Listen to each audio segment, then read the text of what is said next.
Everyone again welcome to our classes. जैसे कि students आप सबको पता है कि हमने JKPSI का स्पेशली कोर्स नंबर सिस्टम शुरू किया हुआ है। ये जो नंबर सिस्टम है आपके इन सब एग्ज़ाम्स के लिए है। किसी भी एग्ज़ाम में नंबर सिस्टम में सब टॉपिक कवर किया हुआ है। प्रीवियस लेक्चर में हमने लास्ट में प्राइम नंबर्स तक पढ़ लिया था। प्राइम नंबर्स तक हम पढ़ चुके हैं, ठीक है। आज के लेक्चर में हम पढ़ेंगे कंपोजिट नंबर, कंपोजिट नंबर्स। तो बच्चों कंपोजिट नंबर्स क्या होते हैं? ये वो नंबर्स हैं जिनके दो से ज्यादा फैक्टर्स होते हैं, मोर देन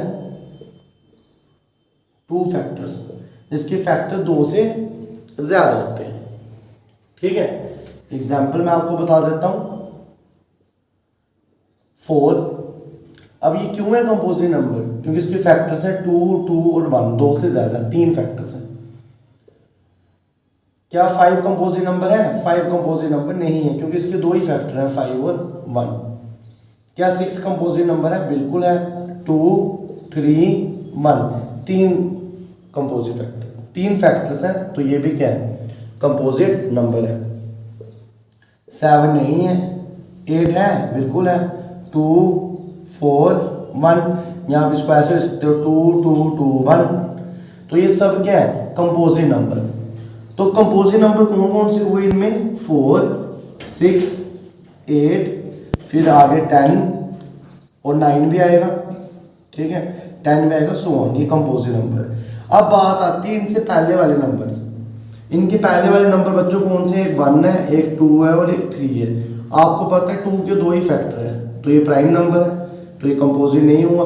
3 के भी दो ही फैक्टर है, 3 और 1, ये भी कंपोजिट नहीं है। मगर जो 1 है उसका एक ही फैक्टर है, तो इसने तो मोर देन 2 बोल रहा है, तो ये भी कंपोजिट नंबर नहीं हुआ। तो बच्चों कंपोजिट नंबर कौन से हुए? कंपोजिट नंबर्स हुए आपके ये जो मैंने आपके सामने लिखे हुए हैं, ठीक है। अगर अब क्वेश्चन पेपर में क्या आता है? Smallest even composite number, smallest even composite number.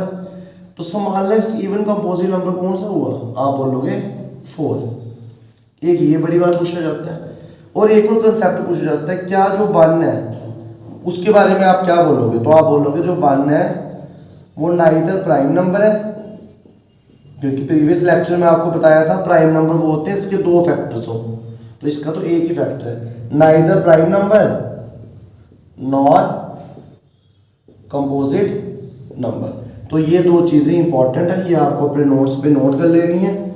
और ये कंपोजिट नंबर के बारे में आपके पास थोड़ी सी डेफिनेशन और थोड़ा सा ये आपको पता होना चाहिए। फिर आगे जब हम क्वेश्चंस करेंगे तो उसमें आपके और डाउट क्लियर हो जाएंगे। आई होप आपको इधर तक समझ आ गया होगा, ठीक है। अब हम चलेंगे नेक्स्ट डेफिनेशंस में, जो कि बड़ी इंपॉर्टेंट है। और वो डेफिनेशंस क्या है वो अभी देख लीजिए। प्राइम नंबर्स, तो रिलेटिवली प्राइम नंबर्स क्या होते हैं? दूसरी डेफिनेशन हम पढ़ेंगे को प्राइम नंबर्स। किसकी डेफिनेशन पढ़ेंगे? को प्राइम नंबर्स। और तीसरी डेफिनेशन हम पढ़ेंगे twin prime numbers, twin prime numbers. तो ये 3 आपको पता होनी चाहिए, ठीक है, बड़ी सिंपल है। रिलेटिव प्राइम में कोई भी नंबर ले लो, एनी नंबर्स जिनका HCF क्या हो? 1, वो रिलेटिव प्राइम होते हैं। फॉर एग्जाम्पल इसको मैं ऐसे लिखूंगा, HCF निकालना है किसका? A और B का। अगर वो 1 आ रहा है तो आप क्या बोल सकते हो? A और B क्या है? Relatively prime numbers, relatively prime numbers. इसमें एनी नंबर बोल रहा है, जरूरी नहीं है ये प्राइम हो। एग्जाम्पल से देखते हैं, अगर आप HCF निकालो 4 और 3 का, तो वो कितना आता है? 1 आता है। तो ये 4 और 3 रिलेटिवली प्राइम है। कंसेप्ट समझने वाली बात ये है, ये मत समझना कि प्राइम लिखा तो ये भी प्राइम होने चाहिए। ये कंपोजिट है और ये प्राइम है, दोनों को HCF 1 आता है। हाईएस्ट कॉमन फैक्टर क्या आ रहा है? 1।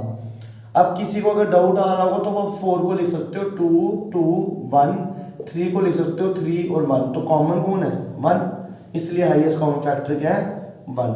तो ऐसे नंबर्स क्या होते हैं? रिलेटिवली प्राइम नंबर्स होते हैं, ठीक है, एक और एग्जांपल देख लो, अगर आप HCF ले लो 7 का और 25 का, अभी क्या आएगा, 7 के फैक्टर कौन होंगे, 7 1, 25 का कौन होगा, 5 5 1, हाईएस्ट अभी 1 आएगा, तो 7 और 25 भी रिलेटिवली प्राइम नंबर्स है। ठीक है, तो ये आ गई आपके रिलेटिवली प्राइम नंबर्स की डेफिनेशन। तो आई होप आपको ये डेफिनेशन समझ आ गई होगी। अब हम करेंगे को प्राइम नंबर्स। तो इसमें आपको प्राइम नंबर चाहिए, एनी प्राइम नंबर्स। पहले तो नंबर्स क्या होने चाहिए, prime numbers, any prime numbers. ठीक है, जिनका HCF 1 हो वो क्या होते हैं, को प्राइम। कॉमन सेंस की बात है, HCF तो 1 नहीं होगा, देखो चेक करो। अगर 3 प्राइम नंबर है क्योंकि इसके 2 ही फैक्टर हैं, और आपका 11 भी प्राइम नंबर है, अब ये 2 प्राइम नंबर है, इनका HCF तो 1 नहीं आना है। क्यों, क्योंकि 3 प्राइम नंबर तभी है क्योंकि इसके 2 फैक्टर है, 11 भी प्राइम नंबर तभी है, इसके 2 फैक्टर, HCF तो 1 ही आना है। तो को प्राइम में प्राइम नंबर्स होते हैं, उनका HCF 1 होता है। रिलेटिवली प्राइम में कोई भी 2 नंबर हो उनका HCF 1 होता है। ये दोनों में डिफरेंस है जो कि आपको पता होना चाहिए था। ठीक है, अब एक रिजल्ट है जो कि आपको याद रखना है, वो ये एवरी, लिखते जाओ आप कॉपी पे, every coprime number is relatively prime. Every coprime number is relatively prime. हर coprime number relatively prime होगा। कैसे, देखो मैं आपको भी बताता हूँ। ये दोनों को प्राइम है ना, 3 और 11 को प्राइम है क्योंकि दोनों का HCF कितना आ रहा है, 1। क्या 3 और 5 रिलेटिवली प्राइम है, बिल्कुल है, क्योंकि उसने तो बोला है एनी नंबर, तो ये भी चलेंगे और ये भी चलेंगे। ठीक है, अब इन दोनों का HCF निकालो, इन दोनों का HCF क्या आ रहा है, 1, और कंडीशन है एनी नंबर, ये 2 नंबर है, तो इसलिए हम बोलेंगे हर को प्राइम रिलेटिवली प्राइम होगा, मगर हर रिलेटिवली प्राइम को प्राइम नहीं होगा। 4 3 रिलेटिवली प्राइम है मगर को प्राइम नहीं है। क्यों, क्योंकि जो 4 है वो आपका कंपोजिट नंबर है। आई होप आपको इतना सा समझ आ गया होगा। ठीक है, अब हम चलेंगे ट्विन प्राइम्स पे। किस पे चलेंगे, ट्विन प्राइम्स पे। ट्विन प्राइम्स वो नंबर होते हैं, वो प्राइम नंबर्स होते हैं, set of prime numbers. Twin prime बनने के लिए पहले प्राइम नंबर्स बनना पड़ता है। सेट ऑफ प्राइम नंबर्स जिनका डिफरेंस 2 आ रहा है, जिनका डिफरेंस कितना आ रहा है, 2, उसको बोलते हैं ट्विन प्राइम। एग्जाम्पल, अगर आप 3 और 5 देख लो, ठीक है, तो इन दोनों का डिफरेंस कितना आ रहा है, 2। माइनस करने पे HCF नहीं है, ये डिफरेंस है, माइनस आ रहा है 2, तो ये ट्विन प्राइम है। फॉर एग्जाम्पल और कोई बताओ, 5 और 7, 5 और 7 क्या है, ट्विन प्राइम्स है। ठीक है, तो ये होते हैं ट्विन प्राइम्स। तो ट्विन प्राइम्स वो नंबर होते हैं, वो प्राइम नंबर्स होते हैं जिनका डिफरेंस कितना आता है, 2, माइनस करके 2 आना चाहिए। तो इन नंबर्स को क्या बोलते हैं, ट्विन प्राइम्स। और कोई बताओ, 11 और 13 ये भी ट्विन प्राइम। क्या 11 और 5 ट्विन प्राइम है, नहीं है। 11 और 5 ट्विन प्राइम नहीं है, मगर 11 और 5 को प्राइम है। ठीक है, 11 और प्राइम ट्विन प्राइम नहीं है मगर को प्राइम है। तो ऐसे क्वेश्चन बन सकते हैं, आपको पूछा जा सकता है, एक पेयर दे दिया जाएगा और बोला जाएगा बताओ ये पेयर रिलेटिवली प्राइम है, को प्राइम है, ट्विन प्राइम है, तो आपको रिजल्ट निकालना है। तो अगर आपको ये कंसेप्ट क्लियर हो जाता है तो आप वो रिजल्ट भी इजीली सॉल्व कर सकते हो। आई होप आपको इधर तक आज पूरा क्लियर हो गया होगा। अब मैं आपके सामने क्वेश्चन रखूंगा और आपको कमेंट सेक्शन में मेरे को बताना है कि ये रिलेटिवली प्राइम है, को प्राइम है या ट्विन प्राइम है। तो फर्स्ट क्या है, which of the following pair is को प्राइम नंबर। आपको बताना है इनमें से जो पेयर है ये कौन सा को प्राइम है। ठीक है, तो ऑप्शन है 3 4, 4 6, 3 5 और कोई भी नहीं। अगर इनमें से कोई भी नहीं आ रहा है तो आपको डी को टिक करना है। अब को प्राइम नंबर्स मैंने आपको अभी बताए थे, को प्राइम नंबर्स वो होते हैं जिनका HCF क्या होता है, 1, और शर्त है वो जो नंबर है वो खुद इटसेल्फ प्राइम होने चाहिए। वो जो नंबर है वो क्या होने चाहिए, प्राइम होने चाहिए। अच्छा, अब इन दोनों का HCF अगर आप देखो तो इसके पास भी 2 आ रहा है, इसके पास भी 2 है, तो इसका HCF तो 1 नहीं आएगा, तो ये तो आ ही नहीं सकता, एलिमिनेट कर दिया। ठीक है, अब आप इनकी बात करो, इसके फैक्टर क्या है, 3 और 1, इसके फैक्टर क्या है, 5 और 1, HCF इनका 1 आ गया, HCF 1 आ गया। इसकी बात करो, इसके फैक्टर क्या है 3 1, इसके फैक्टर है 4 1, इसका भी HCF 1 आ गया, तो A भी हो सकता है और C भी हो सकता है। मगर दूसरी कंडीशन क्या बोली है, दोनों के दोनों प्राइम नंबर होने चाहिए। और मैंने आपको अभी बताया था जो 4 है आपके पास वो बेसिकली आपका कंपोजिट नंबर है, वो प्राइम नंबर नहीं है, तो इसका A ऑप्शन भी नहीं आएगा। इसका कौन सा ऑप्शन आएगा, C। तो जो 3 5 है ये आपका को प्राइम नंबर है। आप एक चीज और भी कर सकते हो, आप अभी वीडियो को पॉज कर लो और ये क्वेश्चंस अपने से सॉल्व करो, फिर वीडियो को ऑन करो और देख लो कि आपके भी आंसर ये आ रहे हैं नहीं आ रहे। और ये जो क्वेश्चंस हैं सब एग्जाम में आए हुए हैं, आपको ये अलग से कॉपी पे नोट करने हैं। अब नेक्स्ट क्वेश्चन है 4 5 इज को prime, twin prime, relative prime. अच्छा 4 5 आ गया, ठीक है। 4 के फैक्टर कौन है, 4 और 1, 5 का फैक्टर कौन है, 5 और 1, तो इनका HCF तो 1 ही है ना। जब HCF 1 है तो को प्राइम भी हो सकता है, रिलेटिव प्राइम भी हो सकता है और ट्विन प्राइम भी हो सकता है, तीनों हो सकते हैं। अब बात आती है नंबरों की, तो ये कंपोजिट है और ये प्राइम नंबर है, तो को प्राइम में दोनों प्राइम चाहिए, तो ये तो नहीं आएगा। ट्विन प्राइम की डेफिनेशन थी इन दोनों का डिफरेंस क्या होना चाहिए 2, और दोनों प्राइम होने चाहिए, तो ये भी नहीं आएगा। रिलेटिव प्राइम में कोई भी दो नंबर ले लो, ये कोई भी दो नंबर है जिनका HCF 1 आ रहा है, वो क्या होता था, रिलेटिव प्राइम। तो बच्चों इसका ऑप्शन क्या है, ऑप्शन नंबर C। अब नेक्स्ट क्वेश्चन है 3 5। अब आप बताओ 3 5 इनमें से कौन सा आंसर आएगा। तो अब जो कमेंट सेक्शन में आप देख लो, कमेंट सेक्शन में आप लिख लो और मेरे को बताओ कि इसका आंसर क्या आएगा। तो मैं कमेंट सेक्शन चेक करूंगा कि आपने क्या एक्चुअल में समझ के ठीक किया है, ठीक है। तो आप देख लेना इसका आंसर, आप मेरे को नीचे कमेंट सेक्शन में लिख के बता देना।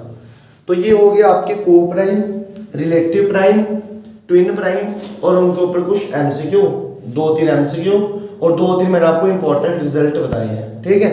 अब इसके बाद हम करेंगे परफेक्ट नंबर क्या होता है।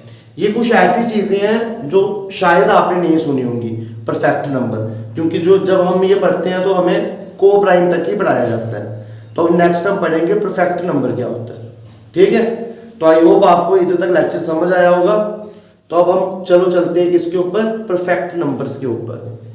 परफेक्ट नंबर्स क्या होते हैं, तो पहले मैं आपको इसको एग्जांपल से समझाता हूं, फिर आप इसकी डेफिनेशन 1 मिनट में ही समझ लोगे, ठीक है। जैसे कि मैंने आपके पास एक नंबर ले लिया 6, तो आप सबसे पहले इसके फैक्टर निकालो, क्या क्या निकलते हैं। इसका एक फैक्टर निकलता है 2, एक निकलता है 3, एक निकलता है 1 और एक निकलता है 6, ठीक है। फैक्टर्स वो नंबर होते हैं जो इसको डिवाइड करें और आपके पास रिमाइंडर 0 आ जाए। तो 2 भी डिवाइड कर देगा, 3 भी कर देगा, 1 भी कर देगा, 6 भी कर देगा। ये इसके 4 फैक्टर्स आपके पास आ गए, ठीक है। क्योंकि हमने पढ़ा है हर नंबर के 2 फैक्टर तो होते हैं, एक 1 और एक वो खुद, और ये 2 बाकी भी इसके पास है। जब आप ये फैक्टर सारे निकाल दो, फिर आपने क्या देखना है, जिस नंबर को आप चेक करना चाहते हो। अब आपने किसको चेक करना है, 6 को, है ना। आप 6 को चेक करना चाहते हो तो आप क्या करो, उस नंबर को उसके फैक्टर से एक्सक्लूड कर दो, निकाल दो बाहर। तो आपके पास जो बच गया उनको प्लस करके देखो, अगर उनका प्लस वापस से वो नंबर बनता है जो कि बन रहा है मेरा 3 + 2 + 1 6, तो ये जो नंबर है ये परफेक्ट नंबर है, 6 इज परफेक्ट नंबर, ठीक है। अभी देखो आप, मेरे को पता आपको समझ नहीं आया तो मैं आपके लिए एक और एग्जांपल ले रहा हूँ 9। अब आप 9 की फैक्टर निकालो। 9 का फैक्टर एक तो 1 होगा, एक 9 होगा, एक 3 होगा और एक 3 होगा। ये फैक्टर्स है 9 के, 3 2 बार आएगा और वो 9 ही होता है, ठीक है। तो आप एक काम करो, इसको ऐसे लिख दो 3 1 और 9। अब क्या करना है, अगर ये परफेक्ट नंबर होगा, आप 9 को चेक कर रहे हो, आपने इसके फैक्टर में से 9 को बाहर निकाल देना है, एक्सक्लूड कर देना है, और जो बच गए उनको करना है प्लस। क्या वो वापिस से 9 बनता है, नहीं बनता है। तो मैं बोलूंगा 9 is not perfect number, 9 is not perfect number. अब कंपिटिटिव एग्जाम में बच्चा चल तो जाता है ये चीज पढ़ने, मगर वो ऑप्शन में जब 9 देखता है बोलता है शायद 3 का स्क्वायर है, यही आंसर होगा। ऐसा कुछ भी नहीं होता है। परफेक्ट नंबर की डेफिनेशन बिल्कुल अलग है, ठीक है। तो परफेक्ट नंबर की डेफिनेशन क्या है, अगर आपको जिस नंबर को चेक करना है उसके सारे फैक्टर निकाल लो और उसमें से वो नंबर माइनस करो, तो जब आप उनको प्लस करोगे अगर वही नंबर आ गया तो वो नंबर परफेक्ट नंबर है, अदरवाइज वो परफेक्ट नंबर नहीं है। तो बच्चों अब आप डेफिनेशन लिखो, मैं आपको लिखा लेता हूँ। परफेक्ट नंबर में क्या होता है, ये वो नंबर होता है sum of all factors, sum of all factors of a number excluding original number. Exclude हम किसको कर रहे थे, जो चेक करना था ओरिजिनल नंबर। अगर वो वापस से ओरिजिनल बन जाए तो हम बोलेंगे वो क्या है, परफेक्ट नंबर, अदरवाइज वो परफेक्ट नंबर नहीं है।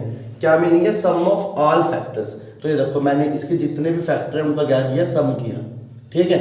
एक्सक्लूड करना ओरिजिनल को मैंने बाहर एक्सक्लूड कर दिया, और जो बाकी फैक्टर बचे, जितने भी बचे, सम ऑफ ऑल फैक्टर किए, और वापस से ओरिजिनल नंबर ही बन गया 6 और 6। तो इसलिए मैंने बोला 6 क्या आपका परफेक्ट नंबर, और इसलिए 9 आपका परफेक्ट नंबर नहीं है। अब हम नेक्स्ट एग्जांपल लेंगे, उसमें मैं नंबर ले रहा हूं बच्चों 28। अब आप क्या करोगे, 28 के फैक्टर निकालो। 28 के फैक्टर आता है 1, 2, 4, 7, 14 और 28। अब आपने क्या करना है, इस 28 को एक्सक्लूड कर देना, बाहर निकाल देना। जो बच गए अगर उनका प्लस करने के बाद वापस 28 बनता है तो परफेक्ट नंबर है, अदरवाइज परफेक्ट नंबर नहीं है। और आप सम करके देख लो, देखो इन तीनों को सम करो तो कितना आता है 7, 7 प्लस 7 कितना होता है 14, 14 प्लस 14 कितना होता है 28। तो आप देख सकते हो सबका सम कितना आ रहा है 28। 1 प्लस 2 प्लस 4 प्लस 7 प्लस 14 कितना आ रहा है 28, जो कि वापिस है वही नंबर है। तो इसका मीनिंग है जो नंबर आप चेक कर रहे हो वो परफेक्ट नंबर है। तो अब आपको मैं कंफ्यूजन आपको नहीं हो तो मैं आपको ये बताना चाहता हूँ, परफेक्ट नंबर का मीनिंग कुछ और है, ये मत समझ लेना 25 परफेक्ट नंबर है, ये परफेक्ट स्क्वायर है। परफेक्ट स्क्वायर और परफेक्ट नंबर में बड़ा फर्क है, वो मैंने आपको आज के लेक्चर में बता दिया है, ठीक है। अब हम नेक्स्ट लेक्चर में क्या करेंगे, अपना terminating, non terminating, real numbers, rational numbers के ऊपर बढ़ेंगे और ये अपना नंबर सिस्टम कंप्लीट करेंगे। और उसके बाद एक हम छोटे से एमसीक्यू बनाएंगे 15 या 10, और उसके ऊपर आप अपने आप को चेक करना कि आपको कितना आ गया। क्वेश्चंस यही निकलेंगे पेपर में, आप देख सकते हो। मगर अब आपको अपने से एफर्ट्स लगाने हैं। एफर्ट्स में क्या करना है आपको जितने भी क्वेश्चन मॉक टेस्ट में है वो लगाते जाना है। मॉक टेस्ट जितने करोगे उतना आपके लिए ज़्यादा बेनिफिशियल है, ठीक है। तो आई होप आपको आज का लेक्चर अच्छे से समझ आया होगा। मिलते हैं हम नेक्स्ट लेक्चर में। Thank you students, have a nice day.